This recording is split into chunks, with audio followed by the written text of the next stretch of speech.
Pax Silica pinaimbestigahan na sa Kamara, RH12 Milky Rigunan, ibalita mayan man ng Milky.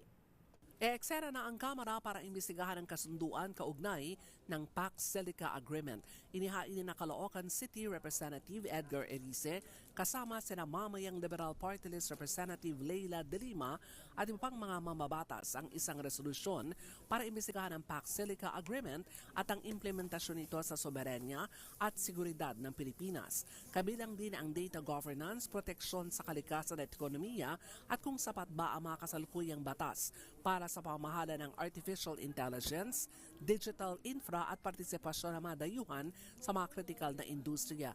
Nilinaw ni Erice hindi layunan ng kanilang resolusyon na itaboy ang mga negosyante pero dapat matiyak ng anumang proyekto na may national significance ay uusad ng merong transparency, accountability at safeguards para sa mga Pilipino. Binigyang din ni Erice ang Kongreso ay merong oversight powers para masiguro na mga investment ay para sa pangmatagalang pambansang interes. Ang Pax Silica ay isang industrial hub na planong itayo sa New Clark City. Ako si Milky Rigunan, nagulat para sa DZRH, una sa Pilipinas, una sa Pilipino.